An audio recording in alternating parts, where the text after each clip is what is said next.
Tiens, on a découpé une femme en morceaux rue de la bienséance à 2 pas du chat. Tiens, on a découpé une I am a feminist.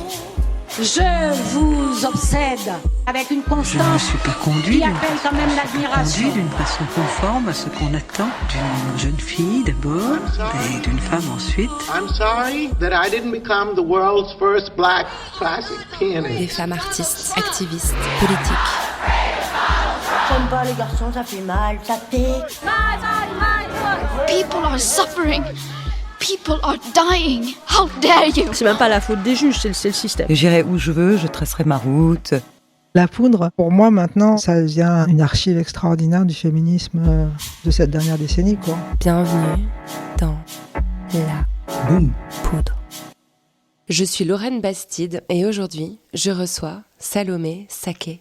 Toute femme exposée, en réalité, que ce soit sur YouTube, j'ai des amies youtubeuses, que ce soit dans l'espace politique, les femmes sont très régulièrement ramenées à leur physique, à ce qu'elles portent, et pas à ce qu'elles disent. C'est quoi une génération ? On dit parfois qu'une génération, c'est une période de 25 ans. Mais où fait-on la rupture ? Est-ce que, parce que j'ai été élevée dans une société du consumérisme triomphant, je fais partie de la génération X ? Ou est-ce que, parce qu'Internet est rentré dans ma vie, dans ma jeunesse, je suis rattachée aux geeks de la génération Y ? Mes parents, nés dans la décennie qui suivit la Seconde Guerre mondiale, sont des boomers, des vrais. Et mes enfants, nés dans les années 2010, font indéniablement partie de cette génération sacrifiée du réchauffement climatique et doivent s'attendre à affronter, une fois adultes, selon le rapport du GIEC, bien plus de canicules et de catastrophes climatiques que leurs grands-parents. Des grands-parents qui votent de plus en plus, des études le montrent, en pensant à l'avenir de leurs petits-enfants, même si ces boomers éclairés ne font pas vraiment le poids pour contrer la montée conservatrice et l'ancrage néolibéraliste qui continue de nous envoyer dans le mur. Je crois que ma génération a cette fonction, celle de faire le pont.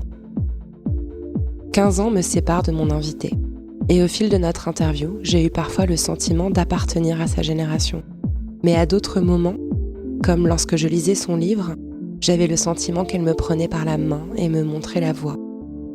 Et au fond, c'est peut-être ça, la spécificité de notre époque. La sagesse, la compréhension du monde dans lequel nous vivons, la véritable rationalité est entre les mains de la plus jeune génération. Avec Salomé Saké, on a parlé d'Ardèche, de Podemos et de Don't Look Up.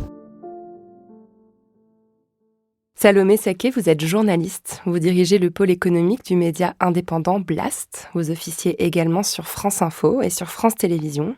Et vous venez de publier un essai vivifiant, comme on dit, Sois jeune et tais-toi, qui fait un bien fou par les temps qui courent, même s'il déprime aussi un peu, on va pas se mentir, et on y reviendra. Ces 2 dernières années, votre visage et votre nom se sont imposés dans le paysage médiatique avec une évidence qu'on pourrait juger surprenante, vu votre jeune âge, vu surtout l'engagement qui est le vôtre. Votre prouesse, Salomé, c'est de n'avoir jamais mis en péril votre image de journaliste sérieuse, rigoureuse, tout en défendant la vision d'un monde plus juste, tout en dénonçant les dérives du système capitaliste, tout en alertant sans détour sur la catastrophe climatique. Et cette prouesse, vous la renouvelez avec ce livre. Vous faites un pari risqué, prendre la défense d'une génération que la plupart des boomers qui composent le paysage audiovisuel français estiment perdue, paresseuse, naïve, acculturée, désengagée, irrécupérable.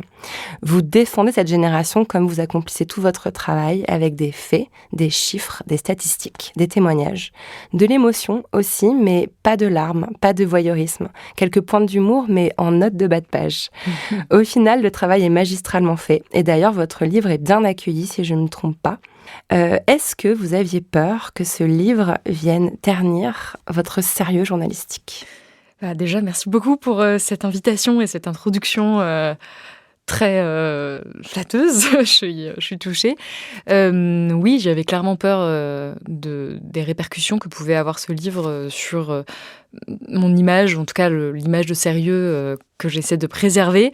Mais je pense que c'est à l'image de tout ce que je fais de manière générale dans les médias, où j'ai toujours ce souci de ne surtout pas être décrédibilisée, de surtout pouvoir étayer au maximum tout ce que je dis et de ne pas pouvoir être accusée de simplement donner mon opinion et de rappeler que c'est toujours les faits avant tout, puisque je suis journaliste. C'est quelque chose que vous avez tout le temps en tête. Oui, tout le temps, surtout que c'est vraiment un outil massif pour disqualifier ma parole. C'est de dire non, ça ne s'appuie pas sur des faits, c'est pas la vérité, ce n'est que son opinion ou son émotion, pire, à laquelle on essaie de me renvoyer. Donc le fait à travers au cours du livre notamment, de toujours citer des études statistiques, d'interviewer des experts, des sociologues, des économistes, des climatologues, de s'appuyer sur d'autres paroles, une parole d'expertise, ça me permet de justifier justement le sérieux de mon travail et donc de justifier la parole aussi et le message que j'essaie de porter. Il y a un travail sociologique aussi, parce que dans le livre, vous êtes allé chercher des témoignages, vous avez recueilli, grâce aux réseaux sociaux notamment, beaucoup de paroles de jeunes.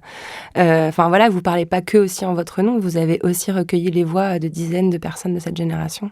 Oui, alors j'ai donné une part très importante aux témoignages parce que justement derrière les chiffres, les statistiques un peu froides que je peux donner dans le livre, ça me tenait à cœur de mettre des visages, des prénoms, des destins, des histoires, des destins parfois brisés, des histoires de vie.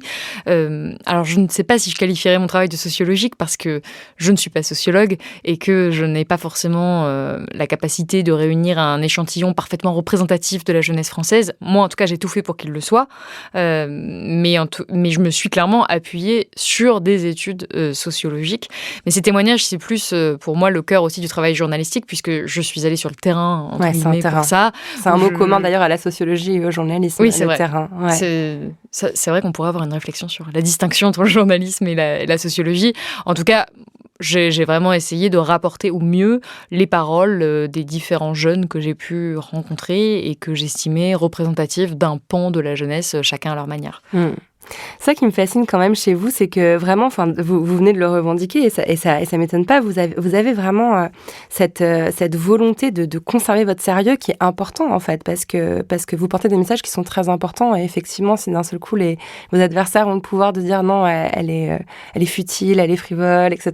Ça, tout votre message perd de sa force. Néanmoins, vous n'avez pas peur de traiter les sujets qui crispent le plus les conservateurs. Là, j'ai regardé vos derniers sujets sur Blast. Vous avez reçu Florence Porcel pour parler de PPDA, comment la société protège les violeurs. Oui. Vous avez aussi reçu le collectif des économistes atterrés. Absolument. Pour parler de la fin du néolibéralisme. Donc, on imagine bien la tête des journalistes du Point quand ils voient que vos vidéos font des millions de vues avec ces sujets-là. Comment vous gérez cette espèce d'équilibre entre aller sur les sujets les plus fâcheux, tout en gardant cette volonté vraiment de crédibilité journalistique? Ouais, je souriais parce que c'est vrai que la question des violeurs vraiment a fait hurler certains conservateurs. Et à chaque fois qu'on s'y attaque, à chaque fois c'est les mêmes réactions. Après, je ne choisis pas mes sujets en fonction de ce qui va le plus énerver les conservateurs. C'est que j'essaie de choisir mes sujets en fonction de ce qui me semble être le plus utile à la société. Et c'est ma vision du journalisme, c'est que je choisis pas des sujets qui me plaisent à moi. J'essaie de vraiment prendre des sujets qui me semblent être d'utilité publique. Alors avec mon regard, ma subjectivité, mais j'essaie que ce soit que c'est le plus de répercussions positives aussi et que ça puisse amener à une réflexion collective qui permette d'améliorer la société. Donc que ce soit sur le plan économique, écologique, que ce soit sur le plan de l'égalité des femmes-hommes. Et d'ailleurs, ces trois sujets sont liés par bien des aspects. Et donc j'essaie de effectivement traiter ces sujets le mieux possible, souvent en proposant un regard alternatif, en proposant une vision des faits, parce que j'insiste sur le fait que je m'appuie vraiment sur des études, sur des faits, sur des statistiques. J'essaie toujours, même sur la question du viol, sur des témoignages, sur un travail journalistique qui donne un résultat qui déplaît très très fortement aux conservateurs.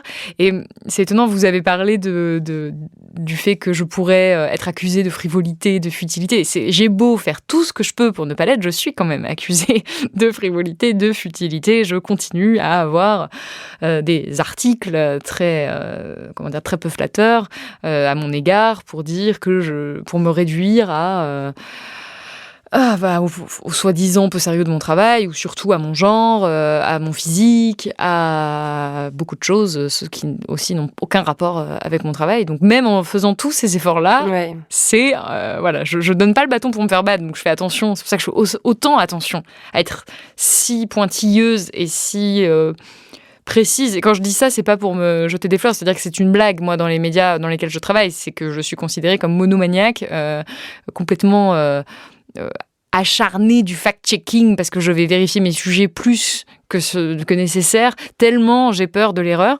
Mais je commence à lâcher un petit peu justement là-dessus, c'est que j'ai compris que les critiques arriveraient quand bien même j'essaierais d'être la plus sérieuse possible. Donc là, je commence à me dire, j'ai peut-être pas besoin de vérifier mon sujet 8 fois. Et puis, quand bien même un jour je ferai une erreur, je n'aurai qu'à reconnaître cette erreur, la justifier, surtout pas la justifier, la rectifier justement, et ce serait ok, je pourrais continuer. On va revenir un peu en arrière si vous voulez bien. Salomé Saké, vous avez grandi en Ardèche. C'était comment de grandir en Ardèche ? C'était merveilleux par bien des aspects. C'était même un privilège, je pense, de grandir dans la nature, au milieu de la forêt, littéralement, avec un accès à des rivières l'été dans lesquelles je pouvais me baigner, de pouvoir sauter des falaises, d'apprendre à regarder les poissons sous l'eau dès mon plus jeune âge, dans la rivière juste à côté de chez moi. Donc c'était vraiment une chance immense. J'ai pu faire une spécialité en 3e au collège, spécialité kayak. Je pense que peu de gens ont ça dans leur établissement scolaire. Donc non, j'ai eu vraiment beaucoup de chance. Et en même temps, ça reste, en tout cas, ça l'était clairement à mon époque, donc il y a une dizaine d'années maintenant où j'y étais, un territoire très isolé. L'Ardèche, c'est le seul département de France où il n'y a ni gare ni autoroute. Donc c'est compliqué d'en sortir. Il y a un réseau de transport en commun que je trouve insuffisant, en tout cas qui était insuffisant au moment où j'y étais. C'est-à-dire que pour se déplacer, c'est un calvaire si on n'a pas de voiture ou de 2 roues pour les adolescents, ce que je n'avais pas. Et donc, ça a créé quand même un certain isolement. Il n'y a pas une immense diversité d'établissements scolaires. Alors, l'offre culturelle s'est vraiment améliorée ces dernières années, apparemment. Mais moi, quand j'y étais, c'était difficile d'avoir accès au théâtre, malgré la volonté et le soutien de mes professeurs, notamment de théâtre. Je me souviens, parce que je voulais faire du théâtre. Donc, on m'aidait à accéder à ces théâtres-là, mais il y en avait très peu. Il y avait très peu de représentation, il y avait très peu d'offres culturelles par rapport au centre d'une ville, une grande ville française. Donc il y avait une vraie, une certaine inégalité sur ces questions-là. Donc ça a été un petit peu long à l'adolescence. J'avais un petit peu envie de partir quand même et de voir autre chose. Mais globalement, je pense que c'était avant tout une chance. Et si j'ai bien compris, vos parents, ils étaient d'abord à Paris et ils ont vraiment volontairement quitté Paris pour aller s'installer en Ardèche, c'est ça ? Oui, alors mes parents étaient en Seine-et-Marne, en région parisienne, et ils ont quitté Paris à ma naissance. Donc c'est pour ça que j'ai vraiment grandi en Ardèche. Moi, je me sens ardéchoise. Mais il y avait une volonté, un peu comme on peut observer aujourd'hui. Totalement, de se rapprocher de la nature. Voilà. Complètement. C'est complètement ce qui s'est passé. C'est que je suis la première d'une fratrie de 3 filles. Et mes parents, quand ils m'ont eue, se sont dit on ne veut pas élever dans le bitume cet enfant. Et donc, ils sont partis en direction de la nature, au cœur de l'Ardèche. Et je pense qu'ils ont eu bien raison. Je les en remercie aujourd'hui. Ça, c'est chouette qu'au final, le bilan soit positif. Oui. Je vous ai entendu dans un podcast dire que vous teniez un journal quasi quotidien, que vous tenez d'ailleurs un journal quasi quotidien depuis que vous avez 7 ans. Vous vous rappelez de la naissance de ce goût de l'écriture ? Oui, très bien. C'est-à-dire à partir du moment où j'ai su écrire. J'avais une vraie passion très très jeune pour la lecture, pour l'écriture. J'ai appris à lire très tôt, même avant le CP. J'étais passionnée par ça et aujourd'hui, des membres de ma famille me décrivent comme étant enfermée dans ma chambre toute la journée à lire parce que vraiment ça me passionnait. Je voyais ça comme une fenêtre sur le monde, comme une ouverture, comme un moyen de s'évader. J'avais une très très forte curiosité très jeune sur ces questions-là et donc l'écriture s'est un peu imposée comme un moyen d'expression, de réflexion. Très jeune, après c'était pas de la grande littérature à 7 ans, hein. C'était aussi une manière de s'exercer, j'imagine, mais c'est vrai que c'est tellement précieux pour moi aujourd'hui d'avoir accès à tous ces journaux et d'avoir un parcours de vie que je peux relire et je trouve ça très agréable et ça permet aussi de l'introspection encore plus facilement quand on a toutes ces traces écrites des différents événements qui sont survenus au cours d'une vie et donc c'est un moyen aussi d'avancer pour moi que d'écrire. Et c'est pour ça que je continue aujourd'hui. Alors, je dis quotidiennement, il y a des jours où clairement je n'ai pas le temps, pas l'envie. Parce que c'est une sacrée discipline aussi. Il faut s'y astreindre, quoi. Après, c'est un tel plaisir pour moi que je le sens pas, c'est presque un besoin, je le fais pas, encore une fois aujourd'hui, ça s'est un peu réduit, c'est pas chaque jour de manière un petit peu ultra régulière, mais c'est quand même régulier. Et je peux pas passer une semaine sans écrire. Donc, je continue ça et ça m'aide, je pense, dans l'exercice de mon métier de journaliste à avoir une certaine facilité à écrire. J'allais dire ça m'a aidé pour le livre et en fait non, parce que j'ai mis beaucoup de temps à vaincre ce syndrome de la page blanche avant de commencer l'écriture du livre. Mais une fois que c'était parti, comme j'ai l'habitude d'écrire depuis des années, j'imagine que ça m'a aidé. C'est un autre type d'écriture quand même. Exactement. Ça, on écrit pour les autres. Moins intuitif. Ouais, Ce qui est bien dans le journal intime, c'est par définition qu'il est intime, qu'il n'est à destination que de moi-même, et donc que ça permet une plus grande décomplexion, une plus grande liberté dans l'écriture. J'ai lu aussi que quand vous aviez 15 ans, vous êtes devenue interne au lycée d'Aubenas. Absolument. Donc j'imagine que c'est aussi par rapport à cet enclavement, cet isolement de l'endroit où vous aviez grandi, vous n'aviez pas forcément le choix. Mais je trouve quand même que c'est assez précoce pour avoir une telle indépendance, pour devenir complètement autonome. Je me demande si on peut lire dans cette expérience aussi les raisons de la maturité que vous affichez aujourd'hui à 27 ans. Peut-être 28. Je suis mature, je ne sais pas. C'est formateur quand même, je me dis, de se retrouver à 15 ans, loin de ses parents, à pas rentrer le soir. Après, j'ai toujours été très indépendante, très jeune. C'est-à-dire que j'ai eu tendance à aller beaucoup chez des amis, à faire du stop dès mes 12-13 ans. Mes parents n'étaient pas forcément au courant. Je tiens à le dire parce que je tiens à dire que c'est pas des mauvais parents, c'est juste que le contexte y encourageait beaucoup. C'est-à-dire que pour aller voir notamment ma meilleure amie à l'époque, Naïma, que je salue, il était plus facile parfois d'aller faire du stop ou tout simplement avec elle de voir d'autres choses et d'essayer de s'éloigner ou d'aller tout simplement à la rivière, qui était un peu aussi notre grande activité, ou pour aller voir d'autres amis. Le stop s'imposait, donc j'avais aussi une certaine, je pense, indépendance très tôt qui a continué à se matérialiser dans le départ pour l'internat, mais c'est relativement commun en fait en Ardèche, parce que moi, effectivement, c'était purement des raisons matérielles, c'est-à-dire que mon lycée était à, si je réfléchis bien, plus d'1 heure de chez moi, en bus, et sachant qu'il n'y avait qu'un bus par jour. Ouais. Donc, quand je commençais plus tard, c'était vraiment compliqué. Donc, l'internat s'est imposé comme la seule solution, et comme beaucoup de mes camarades. Donc, en fait, j'étais avec mes amis, moi, à l'internat. Ça se passait très, très bien. J'en garde un excellent souvenir. Et ça, effectivement, ça encourage à l'indépendance, mais je ne l'ai pas du tout mal vécu. Au contraire, moi, je l'ai vécu comme un moyen une libération, une possibilité de plus d'autonomie, et j'étais ravie. Enfin, la grande ville. Absolument. Oui, parce qu'Aubenas, à l'époque, c'était la ville, quoi. Las Vegas. Exactement. Franchement, c'était pas loin de Las Vegas. Il y avait des magasins, c'était incroyable. Et non, mais vraiment, je l'ai très, très bien vécu, quoi. Vous avez parlé du théâtre et j'ai trouvé ça intéressant de savoir que vous aviez été comme ça une passionnée de théâtre, parce que pour moi, il y a un lien entre cette connaissance de l'art théâtral et le personnage qui semble être un peu votre carapace médiatique. Vous êtes vous présentez toujours de la même façon, toujours votre tresse noire sur l'épaule, vos chemises rouges.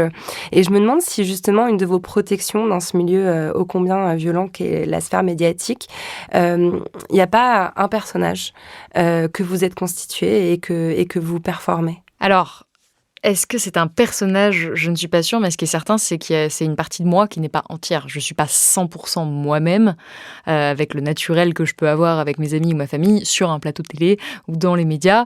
Et c'est vrai que, notamment en tant que jeune femme, on a une nécessité de se constituer. Vous avez parlé de carapace. On est obligé à un moment de mettre certaines barrières, certaines limites. Et alors, pour la tresse et la chemise rouge, il se trouve que c'est vraiment comme ça que je m'habille, même en dehors des plateaux télé. J'aime beaucoup la couleur rouge. C'est pas une stratégie particulière. Non, mais il y a un petit côté, sans que ce soit... En fait, je me suis dit que je préférais y voir un costume qu'un uniforme. Vous voyez ce que je veux dire ? Oui. On pourrait l'interpréter comme ça. Comme Angela Merkel et ses vestes, Steve Jobs et son col roulé noir. Il y a quelque chose d'efficace et qui fait que On peut vous dessiner facilement, quoi. On vous reconnaît toujours sur un plateau. Oui, c'est vrai. Mais après, c'était vraiment pas le fruit d'une réflexion particulière. C'est simplement la manière dont j'aimais m'habiller et me coiffer, et effectivement, c'est resté et ça marque certains esprits. Mais après, je fais vraiment attention, effectivement, à la manière dont je m'exprime, à la manière aussi dont je parle de ma vie privée, dont j'arrive. Il est nécessaire, je pense même indispensable, quand on officie comme ça dans les médias, de préserver une partie de soi.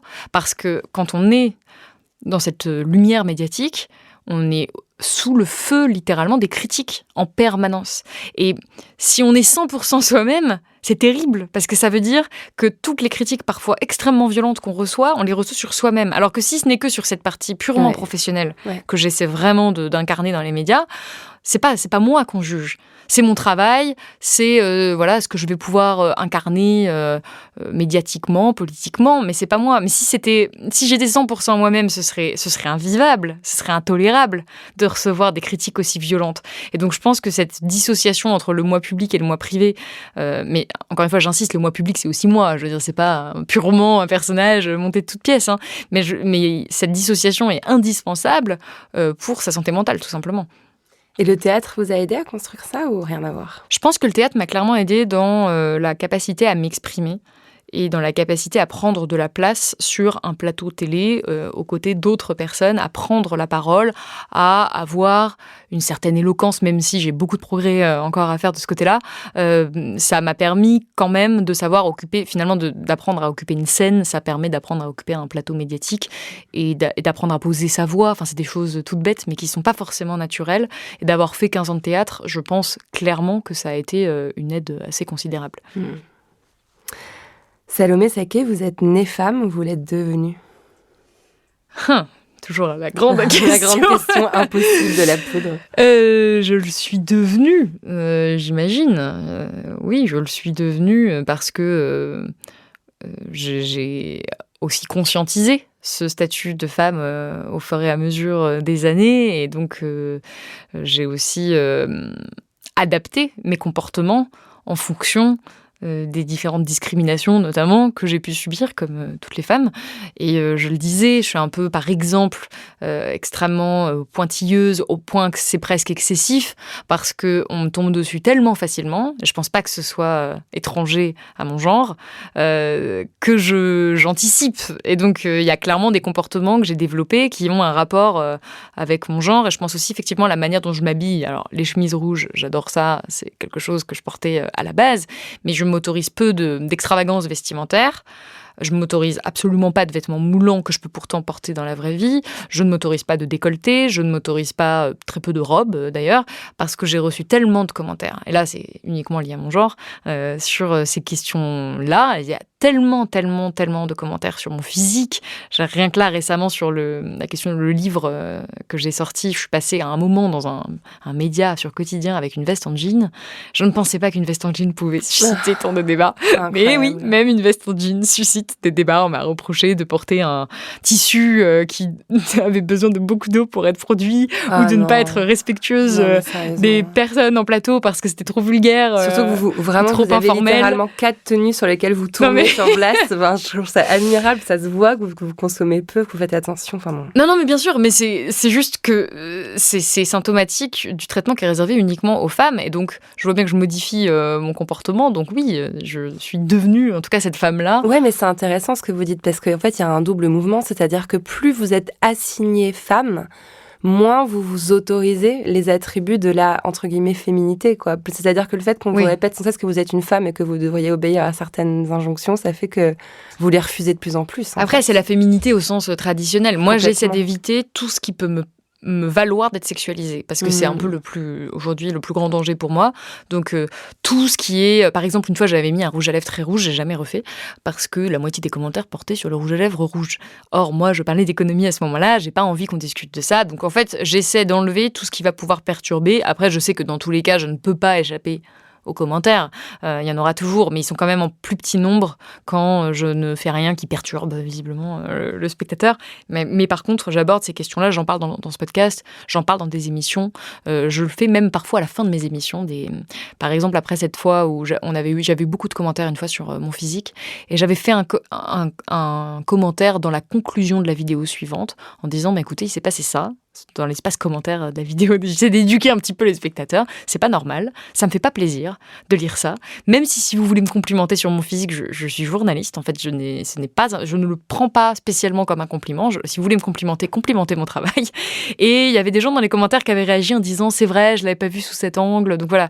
Faut éduquer. J'essaie de, ce que je veux dire, c'est que je n'abandonne pas complètement la bataille. C'est que je m'épargne une partie des commentaires parce que parfois je suis un peu fatiguée, mais qu'à côté de ça, j'essaie quand même d'éduquer, entre guillemets, une partie de mon audience. Et puis je reviens pas complètement sur qui je suis et la manière dont j'aime m'habiller. C'est juste que je modère un petit peu, on va dire. Ouais, mais c'est complètement dingue. Enfin, franchement, ça me fait penser aussi à la pétasse engagée, cette polémique qu'il y a eu récemment, cette influenceuse qui est toute en prothèse, en fond de teint, etc., qui est pourtant très sérieusement engagée contre la réforme des retraites. Et c'était inimaginable dans la tête des gens, en fait, qu'on puisse être à la fois cette bimbo passionnée de maquillage et de mode et une personne qui comprend les enjeux politiques de mobilisation, quoi. Je pense que les gens ne se rendent pas compte à quel point on est réduit à notre physique en tant que femme, parce que ce que je suis en train de dire, c'est pas du tout un traitement qui est réservé à Salomé Saké particulièrement. C'est vraiment quelque chose que je partage avec toutes mes collègues journalistes. Je pense que vous en avez fait l'expérience vous-même,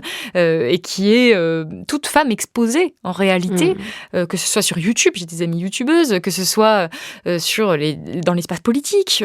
Les femmes sont très régulièrement ramenées à leur physique, à ce qu'elles portent et pas à ce qu'elles disent. Et c'est même sur le ton de leur voix. Enfin, je veux dire, c'est fou. On va tout commenter sauf ce qu'elles disent. Et c'est encore vraiment très présent. Et c'est vrai que c'est assez agaçant, voire blessant, quand on fait l'objet de ces commentaires-là, même quand ils sont positifs.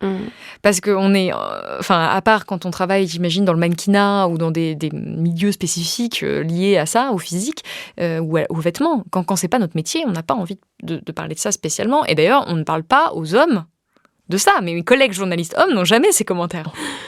En arrivant à Lyon, à 20 ans, pour une prépa, vous prenez conscience du gouffre social qui existe entre les zones rurales et les grandes villes. Vous avez toujours rêvé de devenir journaliste, mais vous mettez de côté ce rêve. On vous en fait sentir, en fait, incapable. Est-ce que vous aviez déjà conscience à l'époque que votre parcours avait quelque chose d'un parcours de transfuge de classe ? Alors, pas du tout. Et d'ailleurs, moi, je ne me qualifie pas de transfuge de classe parce que mes parents étaient quand même fonctionnaires. C'est-à-dire, je n'ai pas vécu dans l'extrême pauvreté. Mes parents n'étaient pas ouvriers ou femmes de ménage. Vous étiez prof, c'est ça.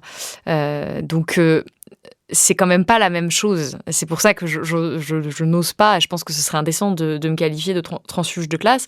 En revanche, il y avait clairement un gouffre, je pense aussi lié au territoire rural, avec la prépa du centre de Lyon que j'ai intégrée, et alors que moi j'étais dans les premiers de ma classe en Ardèche, et je me suis retrouvée propulsée dernière de la classe dans cette classe préparatoire que j'ai vécue de manière extrêmement violente, tout simplement parce que mon niveau était en dessous des autres, faut être un moment clair là-dessus. J'avais pas les mêmes références culturelles, j'avais pas les mêmes codes sociaux, j'avais pas la même considération des professeurs. Moi, on m'a convoqué au bout d'1 mois ou 2 mois, je me souviens plus, pour me dire que j'étais, par des professeurs, pour me dire que je n'étais pas au niveau et pour me dire que c'était pas possible. Et ce qui est marrant, c'est que je me suis instinctivement rapprochée d'autres élèves qui étaient comme moi, entre guillemets, qui venaient de milieux un peu similaires, ou en tout cas qui n'étaient pas ceux de mes camarades, qui en fait étaient souvent enfants de, pour le coup, plus des hauts fonctionnaires, des personnes avec des milieux beaucoup plus fortunés et surtout plus citadins. C'est aussi ça qui se passait. Donc on n'avait pas les mêmes références. Moi, je me suis rapprochée d'autres élèves qui étaient plus comme moi et qui en fait sont partis aussi très tôt de cette prépa. Et donc j'ai décidé de m'y accrocher envers et contre tout, en souffrant beaucoup, en tout cas en ne m'y plaisant pas du tout, un peu par fierté par envie de revanche sur ces commentaires désobligeants que je recevais très régulièrement de la part soit de mes professeurs, soit de mes camarades.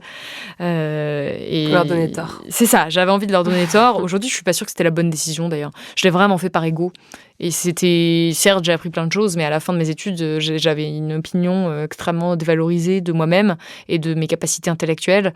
Et ça fait partie des raisons pour lesquelles je n'ai même pas tenté les différents concours. Je n'ai même pas tenté d'intégrer une grande école parce que je me disais, de toute façon, je n'en suis pas capable. Ouais. Et ça, je trouve que c'est dommage, quoi, d'avoir pensé ça de moi-même à 20 ans. Je me suis moi-même limitée, quoi. Et ça peut rester. Ça a beaucoup d'importance quand on a 18 ans. Autant de professeurs qui ont cette opinion de vous. Ils n'étaient pas tous comme ça, je tiens à préciser. Heureusement, quelques-uns n'étaient pas dévalorisants, mais certains étaient même humiliants. Clairement, en tout cas, je l'ai vécu comme des humiliations. Et je pense que, de manière générale, ce type de comportement n'a absolument pas sa place dans le système éducatif, est complètement contre-productif. Et j'espère que ça va changer dans les prochaines années. Au point que ça vous a détourné de votre objectif initial, quoi. C'est ça que je trouve. Oui. C'est ça qui m'a brisé le cœur dans l'histoire, c'est-à-dire que vous aviez un rêve de petite fille, vous aviez un métier qui était évidemment fait pour vous, et en fait, ça vous a fait tomber de votre cheval, quoi. Moi, je me suis dit, je suis tellement nulle, je vais jamais tenter un concours de journalisme, et ça a continué après parce que. À la fac, on nous dit, oui, mais il faudrait une école, mais ça paraît tellement loin, ça paraît tellement difficile. On nous dit qu'il faut du réseau, qu'il faut... Vous avez fait du droit, finalement, c'est ça ? Exactement. Je me suis orientée vraiment vers des études qui semblaient être les plus sérieuses et les plus à même de m'orienter vers un métier sûr, en fait. Un métier rémunérateur, un métier qui m'apporterait une certaine sécurité financière. Et c'était clairement une erreur. Enfin, je regrette pas mes études. Je suis contente d'être allée au bout parce que j'ai fini par obtenir un Master 2 de droit international. Mais pendant tout ce temps, j'ai quand même fait des stages en journalisme, j'ai écrit dans des médias étudiants, j'ai même fait un master en plus de journalisme à côté pendant mon Erasmus au lieu de profiter de mon Erasmus. Donc j'étais clairement motivée par ça, mais jusqu'au bout, je me disais que c'était pas possible. Et il a fallu que j'obtienne vraiment ce master de droit et que je finisse par obtenir ma carte de presse, en fait, en parallèle du droit. Presque malgré vous, en fait. Oui, c'est ça. Où je me suis dit, en fait, je peux vraiment être journaliste. Mais tiens, je saurais pas déjà journaliste en réalité. Non, mais complètement. mais j'ai fait d'ailleurs mon master de journalisme, en plus après, en ayant déjà une carte de presse, en étant déjà journaliste et par souci de légitimité, me dire, il faut que j'obtienne quand même un diplôme de journalisme pour être vraiment journaliste. Et pendant des années, au début de ma courte carrière, mais j'ai passé quand même beaucoup d'entretiens d'embauche à côté, pour des métiers qui n'avaient rien à voir, souvent en rapport avec le droit, pour être sûr qu'au cas où on ne veuille plus de moi, j'ai quand même un matelas de secours, que j'ai quand même un métier. Et ça, c'est très révélateur de l'insécurité énorme que j'avais et du manque de confiance en moi que je pouvais avoir dans ma capacité à réussir dans cette profession. Vous l'avez encore, ce côté « tout peut s'arrêter demain », vous me l'avez dit là, il y a quelques minutes. Oui, c'est vrai. Mais non, mais parce que après, c'est un milieu qui est très concurrentiel. Je vois aussi la violence du monde médiatique et j'estime que j'ai une chance immense de pouvoir réussir à faire ce que je veux et à être rémunérée pour ça. Donc, j'ai toujours l'impression de vivre un peu un rêve éveillé qui va s'arrêter effectivement du jour au lendemain. Ce que je trouve fascinant, c'est que vous avez été confronté pendant vos années de formation, dont vous venez de parler, à deux très importants mouvements sociaux. Quand vous étiez en Erasmus en Espagne, à Madrid d'ailleurs. Absolument. Copine d'Erasmus, j'ai fait la même. Vous étiez à la Complutense ou pas ? Absolument, à la Complutense. Bon. Pas de commentaires, mais on se sait. Vous vous intéressez aux mobilisations des Indignados, qui aboutissent ensuite à Podemos. Et dans votre premier poste de journaliste aux médias Le Vent se lève, vous couvrez les Gilets jaunes. Et je me suis demandé si ces rencontres avaient été déterminantes dans la suite de votre carrière. Absolument. J'étais fascinée pendant mes années de prépa d'ailleurs et pendant ma première année de faculté par le mouvement des indignés en Espagne qui avait eu lieu après la crise financière de 2008 qui était pour moi un refus du néolibéralisme, un refus du système en place qui était vraiment massif et qui me fascinait complètement et qui avait donné lieu donc au mouvement politique Podemos qui à l'époque était déjà un peu en déclin. Moi, j'y suis allée, c'était en 2016, mais qui était quand même considéré comme prometteur et surtout comme inédit, parce que c'est un mouvement qui est né sur c'est un parti politique qui est né sur un mouvement qui a fait une irruption soudaine dans l'espace politique. On se rappelle, il campait sur cette place, la Puerta del Sol. C'était vraiment des images, c'était assez pionnier en fait, comme façon de faire. Avant Nuit debout, tout ce qu'on a pu voir derrière. Totalement. Et c'est né dans l'université Complutense. C'est Pablo Iglesias était enseignant là-bas, donc un des leaders de ce mouvement-là. Et clairement, une fois que j'ai vu ce mouvement, je me suis dit, je veux aller dans cette université. Donc c'était vraiment réfléchi, et pour le coup, j'étais très déterminée à me dire, bon, là, je voudrais voir qui sont ces jeunes, parce qu'il y avait plein de jeunes qui s'engagent de cette façon, comment ils font, est-ce qu'il y a de l'espoir. J'avais l'impression qu'il y avait plus d'espoir en Espagne, en tout cas à ce moment-là. Donc ça a été très marquant pour moi. Mon premier stage de journalisme, je l'ai fait en Espagne, dans la radio nationale, à la radio nationale en Espagne, et je l'ai fait mon premier reportage sur Podemos. Donc vraiment, il y avait quelque chose quand même. Et en arrivant en France, effectivement, j'ai intégré le média Le Vent se lève, donc en parallèle de mes études, et je me suis mise à couvrir le mouvement des Gilets jaunes, pas que pour eux d'ailleurs, pour aussi la télévision australienne, ABC, en tant que fixeuse. Donc j'amenais les journalistes au cœur de l'action, et j'étais censée faire les traductions et les protéger aussi. Et l'air de rien, c'était très important. Et c'est là où j'ai été confrontée à aussi beaucoup de violences policières dont j'ai été témoin et dont j'ai même été victime à un moment, parce que j'ai été brutalisée par les forces de l'ordre sans séquelles, pas de manière grave, heureusement, parce que j'étais très bien protégée, mais quand même, moi je pensais que j'étais protégée normalement en tant que journaliste de ce type de pratique. Eh ben pas du tout. Et donc ça a aussi alimenté une certaine vision des médias et de la politique quand j'ai vu le traitement médiatique qu'il y avait à l'époque de ce mouvement-là, que je trouvais extrêmement biaisé, extrêmement négatif, de ces gilets jaunes que je connaissais aussi parce qu'en Ardèche, il y en avait, et que la question de l'augmentation du prix de l'essence était fondamentale.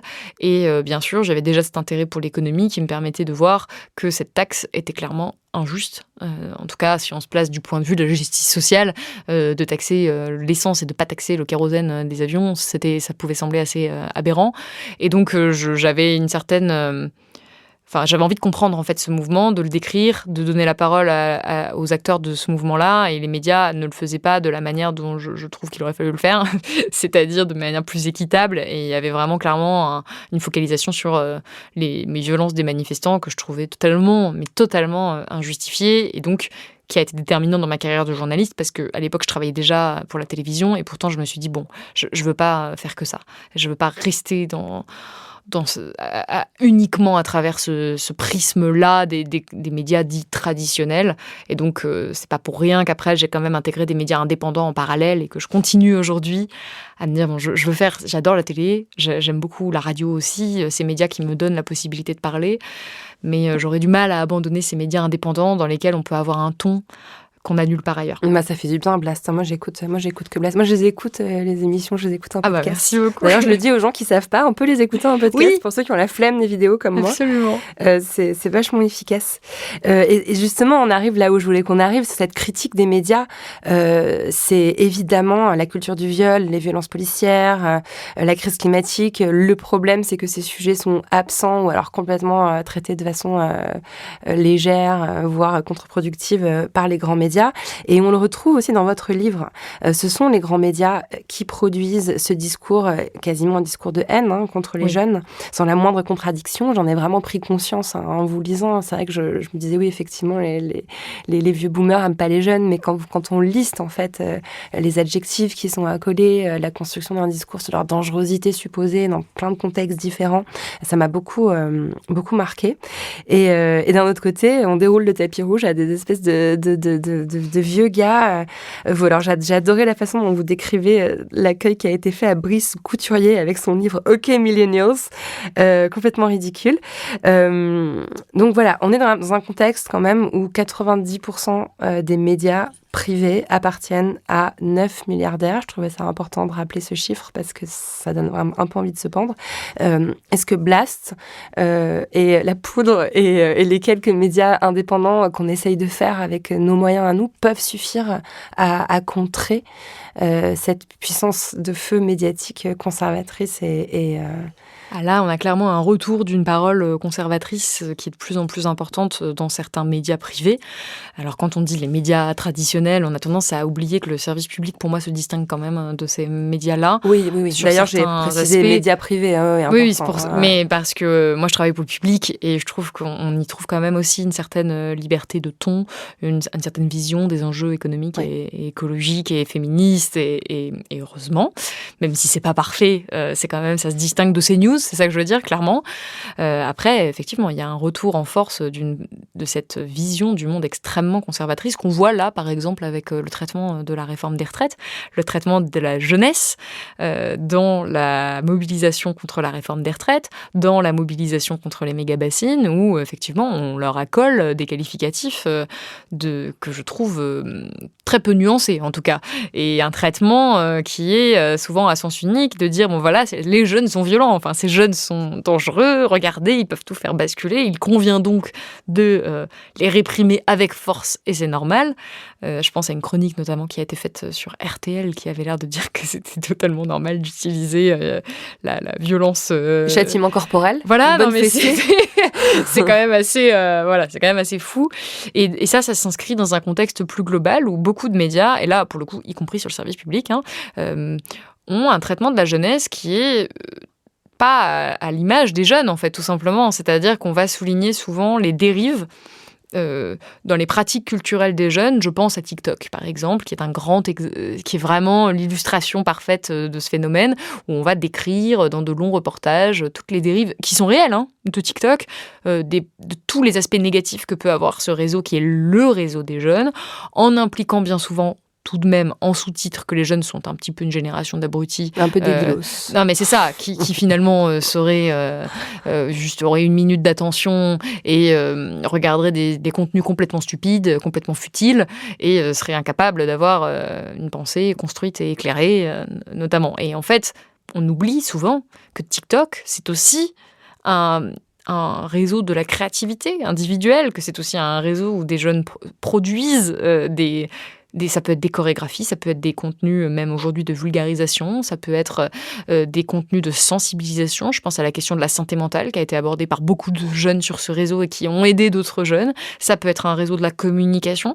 Et donc, c'est souvent ça. On va traiter l'aspect négatif et on va peu traiter l'aspect positif, voire on va vraiment traiter des aspects négatifs qui ne sont même pas complètement réels. Je pense au traitement médiatique qu'il y a eu des jeunes pendant le Covid et pendant les premiers confinements notamment, où on a eu tendance à parler des jeunes comme des propagateurs de virus. Et on les voyait que comme ça. Et on a beaucoup parlé de leur irresponsabilité. Il faut se souvenir de tous ces articles que je rappelle, que je cite dans le livre, qui traquaient vraiment des soirées qui avaient été faites. 8-10 personnes dans un appartement, ça valait un article entier pour parler de ces jeunes vraiment inconscients, sans parler de la grande masse des jeunes, l'immense majorité des jeunes qui ont respecté les restrictions, qui se sont confinés, qui ont sacrifié leur santé mentale. Et on en voit aujourd'hui les conséquences dramatiques. Je rappelle qu'un jeune sur 5, selon une étude de Santé publique France parue en février, souffre aujourd'hui de syndrome dépressif. C'est inédit, c'est du jamais vu. Et ça s'est construit pendant ces confinements, en partie. Pas que pour ça, mais quand même. Et on a beaucoup parlé de leur irresponsabilité jusqu'à aller à ce fameux épisode de la rave party en Bretagne. Incroyable. Alors là, c'était en décembre 2020, si je ne m'abuse. Ou alors là, c'était le drame. Là, il y a eu des jeunes qui se sont rassemblés pour effectivement faire quelque chose qui était illégal, qu'on peut parfaitement documenter. Non, mais on peut, ça se discute. De là à faire la une des médias pendant des semaines, parce que c'est ce qui s'est passé sur les chaînes d'information en continu, de là à ce que le ministre de l'Intérieur en personne s'exprime pour dire qu'il va falloir réprimer ces jeunes délinquants. C'est sauvage. Non, mais c'est quand même fou les proportions que ça prend pour une fête avec quelques milliers de jeunes qui, certes, encore une fois, se discutent. Mais on voit qu'il y a en fait, on ne supporte pas le moindre écart des jeunes. Et là, un des nouveaux thèmes, c'est de dire les jeunes ne veulent plus travailler. Regardez ces jeunes paresseux. Alors qu'en réalité, ils remettent pour certains d'entre eux, pas tous du tout, en cause l'organisation du travail, la structure du travail, la façon de travailler. Ils ne disent pas qu'ils ne veulent plus jamais travailler. Et donc, on a souvent ces visions des jeunes qui sont véhiculées dans les médias, qui sont soit complètement fausses, soit biaisées, et que j'ai essayé de déconstruire dans ce livre pour essayer de ramener un peu de nuance sans faire une éloge aveugle des nouvelles générations. Je ne dis pas que les jeunes sont incroyables et que ce serait la meilleure génération. Juste de dire, bon, quand même, un petit peu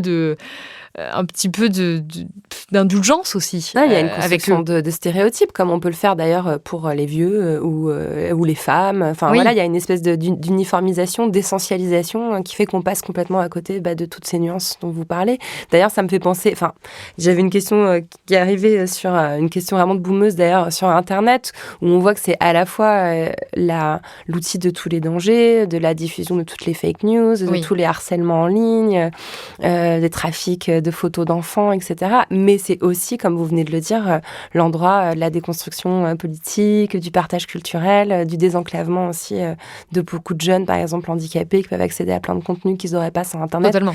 Donc en fait, ce qui est, enfin bref, c'est comme toujours quoi, c'est sortir en fait d'une binarité et rentrer dans une forme de complexité qui est pas toujours la bienvenue quoi dans les grands médias quoi. Ah oui, qui est vraiment pas la bienvenue quand on parle des jeunes et quand on parle. Alors Internet est un sujet parmi tant d'autres. Où là, ce qu'il faut préciser, c'est que les jeunes ne peuvent pas se défendre. Les jeunes ne sont pas aux manettes des médias.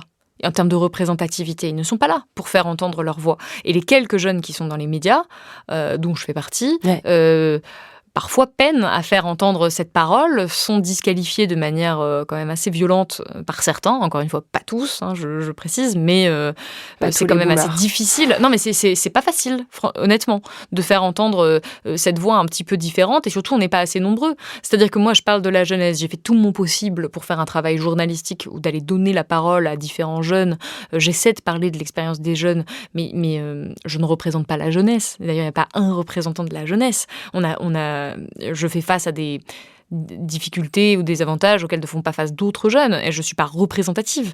Donc c'est important aussi d'avoir plus de diversité et d'avoir des jeunes de milieux différents et de donner la parole à plusieurs jeunes différents et pas seulement 3-4 jeunes comme on voit aujourd'hui, parce que franchement on n'est pas nombreux et à avoir cet espace médiatique, mais d'avoir des jeunes qui puissent parler de la jeunesse, de ces jeunesses, parce que tous les sociologues que j'ai interrogés, le premier truc qu'ils m'ont dit, c'est attention, un livre sur la jeunesse, il n'y a pas une jeunesse, il y a des jeunesses.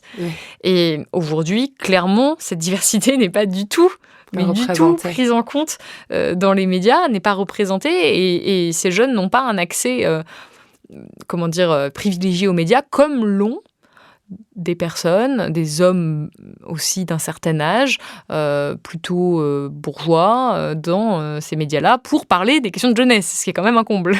Donc moi, j'essaie de réclamer un petit peu plus d'équité dans cet accès à la parole. C'est vrai que le OK Millennials, il est quand même assez culte. Alors, vous ne représentez pas la jeunesse, vous avez raison de le rappeler, mais parfois, vous la symbolisez. Et il y a cette émission, cet extrait d'émission qui est passé sur Arte en octobre 2021. Vous alertez à juste titre des conséquences du réchauffement climatique pour votre génération. Et vous avez 2 voisins de plateau de 45 à 64 ans, c'est pas trop la peine de les nommer, qui ricanent, qui vous disent que vous cassez l'ambiance, etc. Et en fait, ce qui est intéressant, c'est que cette séquence-là, elle est devenue virale. C'est devenu une espèce de représentation de Don't Look Up. C'est-à-dire avec, d'un côté, une jeune femme qui tient des propos parfaitement sensés et de l'autre, des hommes âgés qui rigolent, quoi. Oui, et c'est assez fou de voir la viralité qu'a eu cet extrait, parce que moi, je vais être honnête, ce jour-là, je me suis pas particulièrement sentie mal en plateau. C'était... Oui, j'ai vu la séquence, au fond, vous vous en tirez très bien, mais c'est vrai qu'il y avait quelque chose de très symbolique, en fait.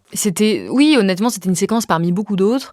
La présentatrice Elisabeth Quint, d'ailleurs, a plutôt bien tenu le plateau, et elle a fait une blague à la fin, elle a dit « Ok, boomer ». Je me suis pas sentie spécialement mal, mais c'est vrai que ce qui est fou, c'est à quel point cette séquence est devenue virale, et à quel point il y a de très nombreux jeunes qui ont dit se reconnaître là-dedans et que ça a indigné et chez qui ça a fait un écho bien plus large que ce que cette simple séquence voulait dire. C'était pour eux le symbole de l'incompréhension d'une partie des plus âgés de nos enjeux à nous et notamment de l'urgence climatique.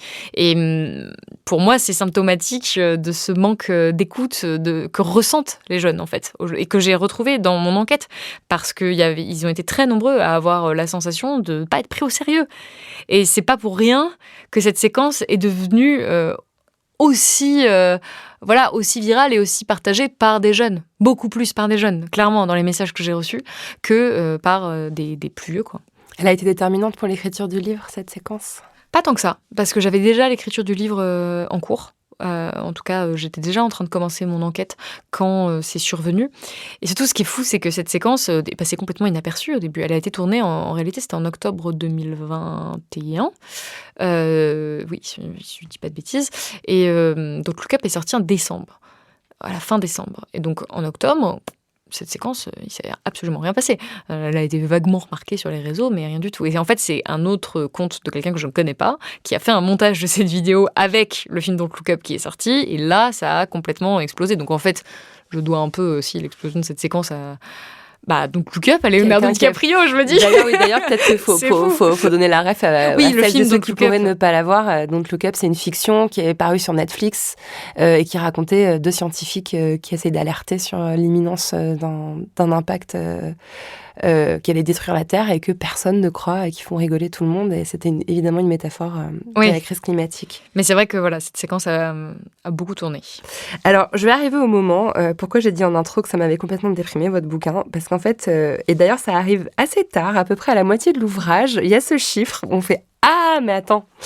Donc la jeunesse, en fait, les 18-29 ans représentent 13,7% de la population.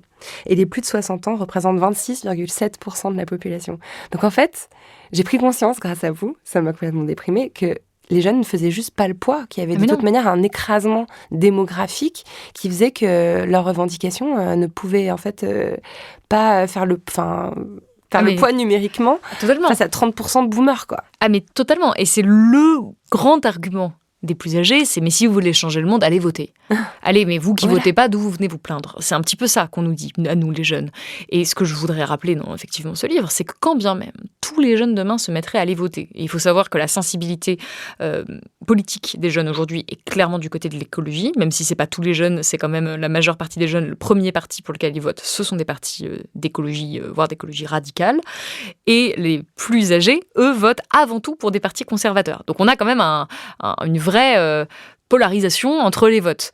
Et donc, même si les jeunes voulaient faire entendre leur voix, même s'ils se mettaient tous à vouloir voter pour préserver leur futur, déjà, c'est illusoire de penser que tous les jeunes vont voter pour le même parti, mais même si, mettons, ils se mettaient tous à voter de la même façon, ils ne pourraient pas, démographiquement, contrebalancer le vote des plus âgés. C'est tout simplement impossible. Et pourtant, et c'est ce qui est inédit aujourd'hui, nous sommes dépendants des décisions qui sont prises aujourd'hui par les dits plus âgés, qui décident de par leur vote, de par leur place dans les institutions, de par leur place dans les entreprises, de par leur influence dans les médias. Ce sont eux qui sont en train de prendre des grandes décisions politiques aujourd'hui. Et nous allons continuer à en subir les conséquences, y compris dans 30 ans, dans 40 ans, dans 50 ans, et j'ai même envie de dire pendant des millénaires, parce que c'est ce que nous disent les rapports du GIEC, c'est que les conséquences du réchauffement climatique vont se faire sentir au moins pendant des millénaires. Et ça, c'est terrifiant, c'est vertigineux, et c'est pour ça que j'avais envie absolument d'écrire ce livre, et que je l'avais dans la peau, c'est l'urgence. C'est de me dire, mais là, on a un besoin vital, que les plus âgés prennent conscience de l'ampleur, de la gravité de ce qui se passe et se mobilisent à nos côtés. C'est-à-dire qu'il ne suffit pas seulement d'arrêter, entre guillemets, d'être un vieux con pour certains qui disent « Oh là là, les jeunes sont complètement débiles, ils comprennent rien » et d'avoir zéro empathie pour eux. Encore une fois, c'est pas tous les vieux, mais quand même une partie d'entre eux. Il ne s'agit pas seulement de déconstruire ces clichés pour qu'ils aient plus d'empathie vers les jeunes et que ce soit sympa. C'est que non, il faut absolument qu'ils se mobilisent à nos côtés et qu'ils nous aident maintenant. On ne peut pas attendre. Et on a un besoin vraiment vital qu'ils se mobilisent à nos côtés et donc qu'ils changent leur vote, la manière dont ils placent leur argent, la manière dont ils s'engagent aussi dans des associations, la manière dont ils disposent et utilisent leur patrimoine. C'est toutes ces choses-là qui font que, je rappelle que les plus de 60 ans disposent de 70% du patrimoine immobilier en France. Donc vraiment, aujourd'hui, c'est eux qui ont les clés de l'économie, les clés de la politique. Si eux ne se mobilisent pas à nos côtés, ils sont littéralement en train de sacrifier notre futur. Donc c'est ça qu'il faut comprendre. Et c'est ça qu'on a très souvent tendance à oublier et qu'on n'entend pas dans les médias, c'est que les jeunes auront beau s'engager tout ce qu'ils veulent, ils ne peuvent pas changer ça tout seul. C'est impossible. Et quand bien même on aurait des jeunes super structurés politiquement, super engagés tous parfaitement, c'est pas possible. Donc c'est pour ça qu'on a un besoin vraiment qu'il y ait une mobilisation massive et intergénérationnelle. Et vous faites ce pont, d'ailleurs, vous le dites souvent, le livre, vous l'avez pas écrit pour les jeunes particulièrement, vous l'avez écrit à l'attention de cette génération pour essayer de leur tendre la main et de faire le pont, en fait. C'est ça votre objectif? Oui, et c'est assez fou parce que là, ça fait donc plusieurs semaines que le livre est sorti et je reçois beaucoup de messages de jeunes qui ont été les premiers à l'acheter parce qu'ils se reconnaissent dans le titre, parce qu'ils se reconnaissent dans le message que je fais passer, dans les interventions médiatiques, et ils se disent « bon, j'ai envie de lire ce livre ». Ils m'expliquent que ça les aide parce qu'ils se sentent moins seuls, parce qu'ils arrivent à mieux comprendre leur époque aussi, et le premier réflexe qu'ils ont, pour beaucoup d'entre eux, c'est de l'offrir à leurs parents, de l'offrir à leurs grands-parents. C'est marrant parce que c'est pas eux qui vont l'acheter en premier lieu. Et en même temps, c'est ce que j'espère aussi, j'espère qu'ils vont le lire. Moi, c'est un livre que j'ai fait lire à des plus âgés de mon entourage, avec qui j'avais pu avoir des discussions un peu houleuses sur toutes ces questions-là, et qui a fait changer d'avis. Alors, peut-être qu'ils sont juste très complaisants parce que c'est des membres de mon entourage, mais des retours que j'ai l'impression que ça fonctionne pour certains, quoi. Et j'espère que ça va, que ce message-là va se transmettre plus, que ces données-là, parce que c'est vraiment une déconstruction de tous les clichés qu'on peut avoir sur les jeunes et un appel à comprendre, ces nouvelles générations pour avoir de l'empathie envers ces nouvelles générations et pour avoir envie de les aider. Et en fait, ce qui est important, c'est pas mon livre en soi, je veux dire qu'ils se vendent ou pas, moi, c'est pas la question, c'est vraiment que ce message-là passe. Parce que on parle littéralement de l'avenir de l'humanité, là. C'est quand même, j'exagère pas quand je dis ça. C'est ma capacité à pouvoir faire des enfants dans un monde à peu près vivable, à peu près habitable, sur une planète à peu près habitable, c'est ça qui est en jeu. Et clairement, on a une grosse partie de nos aînés qui n'ont pas compris quelle est la nature du défi auquel nous faisons face. On peut espérer que ça change, notamment grâce à vous. Enfin, il y a eu cette annonce-là récente que sur France Télévisions, la météo allait devenir un bulletin du climat. Et ce genre de choses, c'est vrai que c'est des signaux qui sont, je pense, forts. Si même la météo, cette institution presque centenaire, change de visage, peut-être que ça va aussi petit à petit arriver au cerveau. Vous venez de parler de cette thématique que je voulais aborder avec vous avant la fin de l'émission, cette idée de faire un enfant, d'avoir un enfant. Vous assumez dans le livre le fait qu'aujourd'hui, vous n'avez pas l'intention d'avoir des enfants. Et vous ménagez une petite note de bas de page assez hilarante. Vous l'avez lu. C'est incroyable. Moi, je lis les notes de bas de page, je suis cette personne. Concernant le droit que vous vous accordez à changer d'avis, en prévenant les gens, si dans 10 ans vous lisez ce livre et que j'ai un enfant, ne venez pas me voir, j'ai le droit de changer d'avis. Mais je trouve ça à la fois courageux de l'assumer et de le dire. Et aussi, dans cette note de bas de page, on sent que vous savez à quel point les femmes qui disent ne pas vouloir d'enfants peuvent être attaquées dans l'espace public et cyberharcelées. C'est assez dingue en fait. Oui, c'est assez marrant parce que c'est ce que beaucoup de gens ont retenu et c'est une des questions qu'on me pose le plus alors que c'est littéralement une ligne de 300 pages où je dis que je fais partie de ceux qui veulent pas d'enfants et en même temps je donne la parole à beaucoup de jeunes qui ne veulent pas d'enfants. J'explique pourquoi, j'explique le phénomène, je donne des statistiques. Enfin, j'ai essayé de faire ça concerne quasiment un quart des femmes de votre génération. C'est ça. Alors après, c'est pas que pour des raisons écologiques, ce que je vous montre aussi, mais c'est quand même une analyse que j'ai essayé de proposer et ça a beaucoup marqué, visiblement, beaucoup de journalistes, le fait que moi, je ne veux pas d'enfants et pourquoi et comment et est-ce que je vais pas changer d'avis et donc c'est pour ça que je me suis permise, en anticipant ces critiques, de mettre une petite note de bas de page parce que je me disais, imaginons que pour une raison ou une autre, ce qui vraiment n'est pas au programme aujourd'hui, mais dans 10 ans, j'ai soudainement envie d'avoir des enfants. J'ai pas envie qu'on me ressorte ce livre en me disant on te l'avait dit qu'un jour l'appel de l'horloge biologique serait plus fort. Mais non, ce que je voulais exprimer, c'était la peur et c'était le fait que moi, clairement, aujourd'hui, là, en 2023, je n'envisage pas du tout d'avoir des enfants. Je ne peux pas imaginer mettre un enfant dans ce monde-là. Mais les derniers graphiques publiés sont absolument flippants. C'est-à-dire quand on voit les gens nés après 2011 auront probablement une vie invivable à la fin de leur vie, enfin une planète invivable à la fin de leur vie. C'est ça. Moi, je sais que c'est la date de naissance d'un de mes enfants.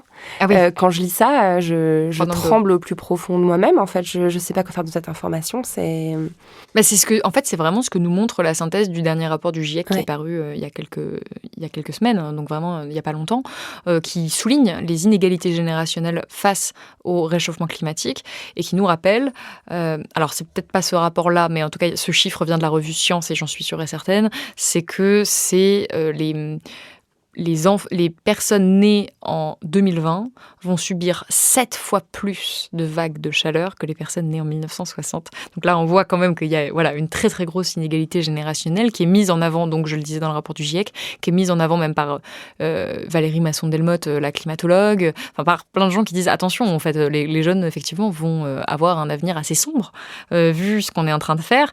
Et c'est pour ça que alors, je parle beaucoup de climat et d'écologie, mais c'est pas forcément le cœur du livre. Je parle aussi des questions de justice sociale. D'économie, beaucoup. Ouais, voilà, beaucoup d'économie, de à quel point les jeunes sont désavantagés dans le système actuel, n'ont pas les mêmes chances qu'ont eu leurs parents et leurs grands-parents d'accéder à une forme de méritocratie, même si elle n'a jamais été parfaite. À quel point j'explique qu'il vaut mieux hériter aujourd'hui que mériter, à quel point c'est un problème. Et je me réfère toujours au rapport du GIEC qui vient de faire paraître dans sa dernière synthèse que la justice sociale est indispensable si l'on veut pouvoir mener à bien une transition écologique. Donc ces sujets sont fondamentalement liés. Et quand je parle d'économie, c'est aussi lié en fait à l'écologie. Et donc, d'une certaine manière, lutter pour plus de justice sociale, c'est aussi se permettre de préserver un avenir plus désirable à ses enfants. Et vous avez parlé de vos enfants. Moi, c'est un peu la corde sensible que j'ai envie de toucher avec ce livre. C'est de dire, mais si vous ne le faites pas pour vous, faites-le pour vos enfants. Faites-le pour vos petits-enfants.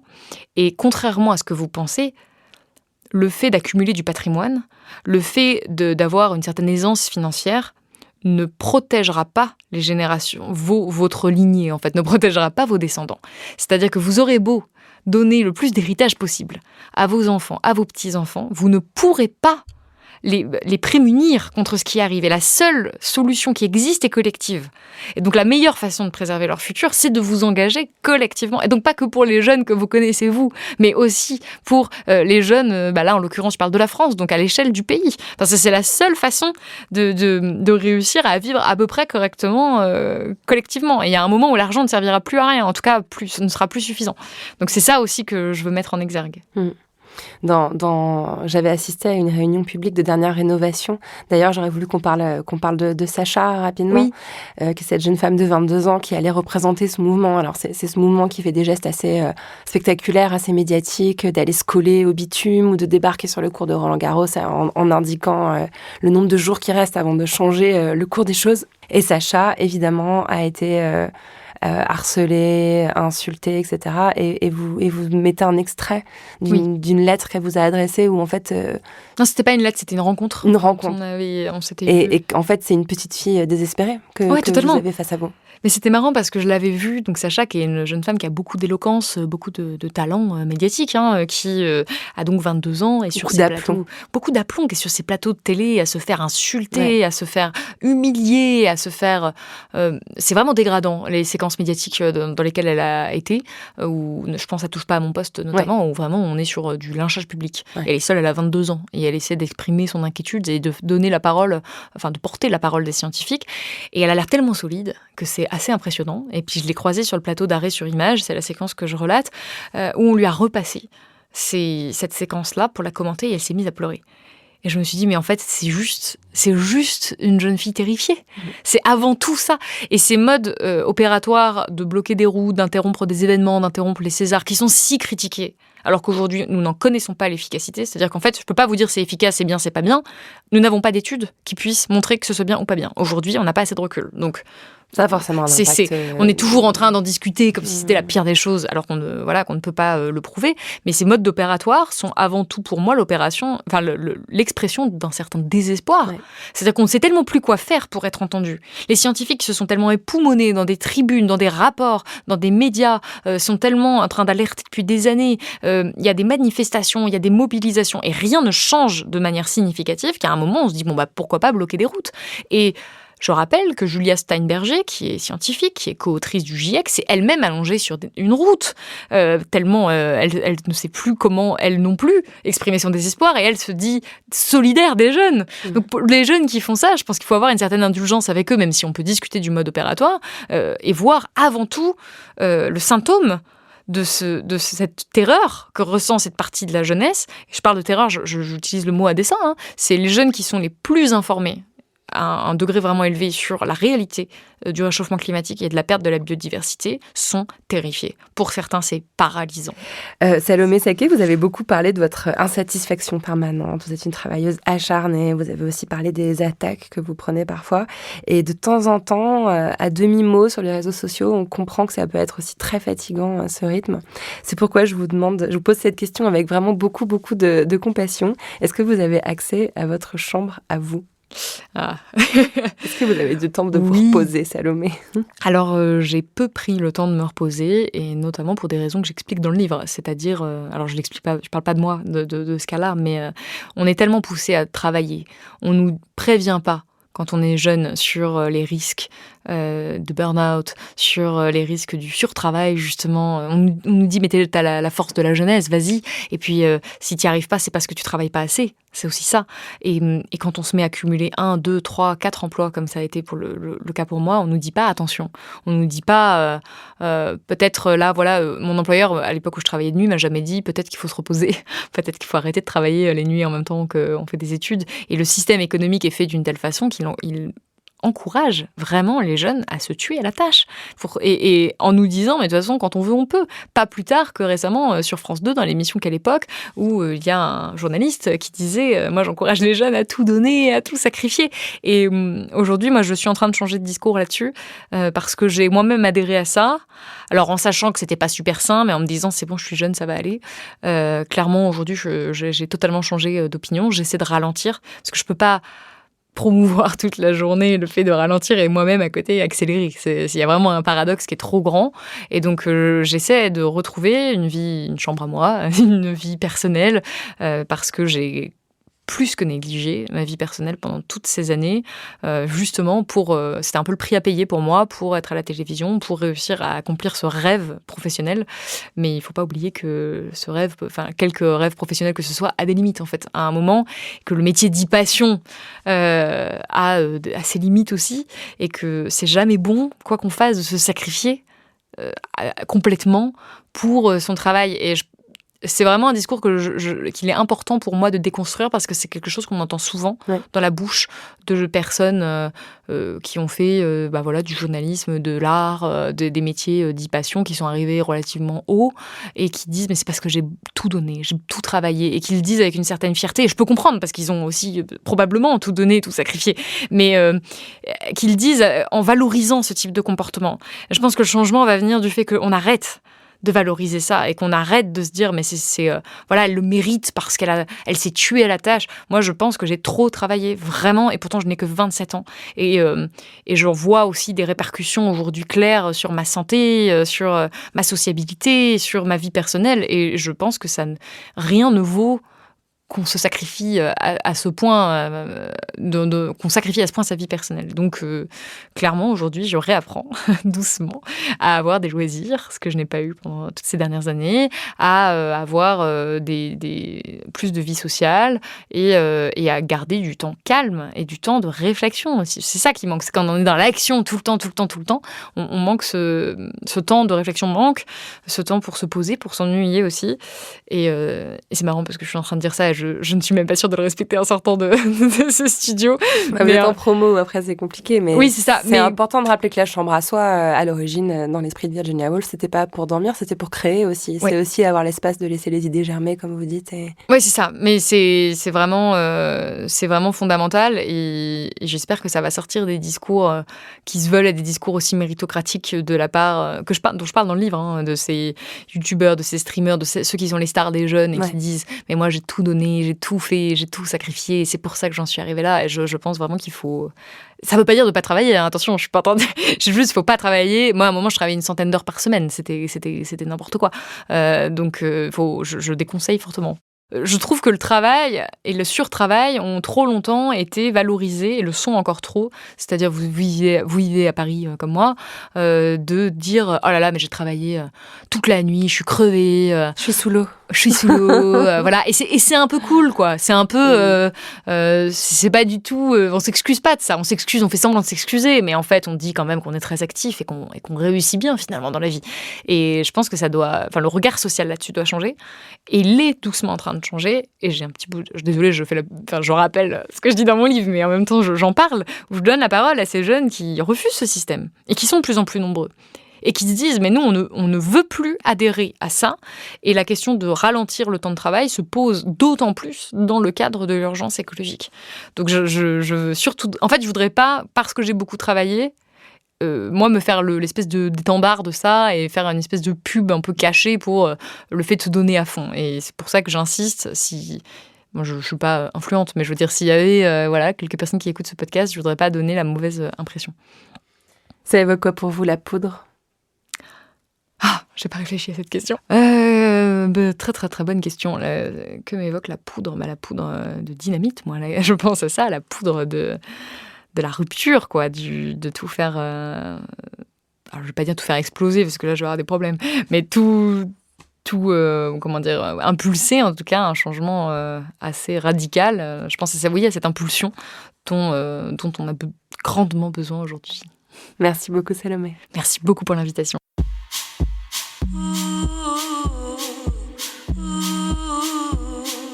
Merci à Salomé Saké d'être venue faire parler la poudre avec moi. La poudre est un podcast de Lorraine Bastide, diffusé en exclusivité sur Spotify.